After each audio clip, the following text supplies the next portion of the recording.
One of the most profound ways that you can really gain clarity and get inspiration and insight on what you need to be doing is just by making sure that you are establishing your own relationship with God. And for me, the changes and the shifts that I saw with the creative path that I was looking to take with my art and the other things that I'm working on came after I decided to work within my own relationship with God and to work on, not only the creative stuff, but also areas that I was struggling in. If there's specific things that I needed help with, or if I needed a new perspective and viewpoint on something, I would just simply go into conversations with God and to work hand in hand with God to show me what I needed to see and to really just take the lead. A lot of times we think that we have it figured out and we go about doing things in a way that have not been productive in the past. And what you'll notice is when you keep doing things the same way, you get the same result. So I just want to encourage you to really focus on establishing that one-on-one relationship, that one-on-one connection with God for yourself, and see what that's going to take you, because it will take you to places beyond belief. And I decided to create and share my journey with purpose.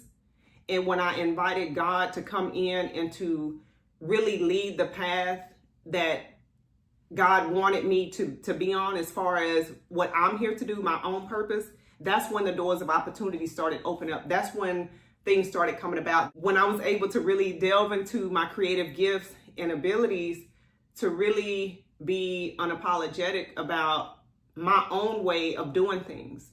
Instead of running it by somebody or cross-referencing with other artists or just checking to see if I was on a certain scale or certain caliber of creation as other people, instead of comparing myself, basically, I just did what I was inspired to do. And that opened up so many doors of opportunity. And like I said, I'm just barely getting started. And I'm just seeing how the synchronicities and the shifts and the opportunities and things are coming to me, things that are specific to me, not anybody else, things that are specific to me. So I just want to encourage you to get out there and act on inspiration. Act on inspiration just off the sake of knowing that in that inspiration and in the doing of that thing that you're inspired to do, it's going to open up opportunities and doors for you to do other things. And don't worry about what other people are doing. Don't compare yourself to where somebody else is along their journey, because it's never going to be where you are. We're all at different points. We're all, going in totally different directions.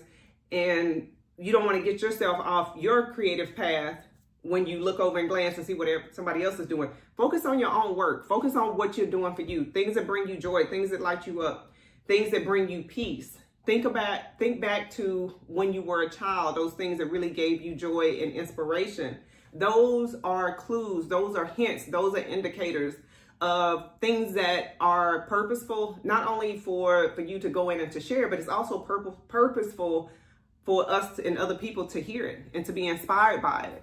So just make sure that you are taking yourself seriously when it comes to your inspiration and the things that you're guided to do, because God has given that to you for a reason. And I talk about that often because it's something that I'm really passionate about. And me, myself, I know from experience, I have been inspired to do things for years. And when I finally started taking them serious, and when I finally discovered that through the doing of the things that we're inspired to do, that's when your blessings come in. That's when God multiplies the resources and he provides and brings to you the things that you need to do to go about doing God's work and creating and sharing and inspiring and uplifting and empowering other people to do the same.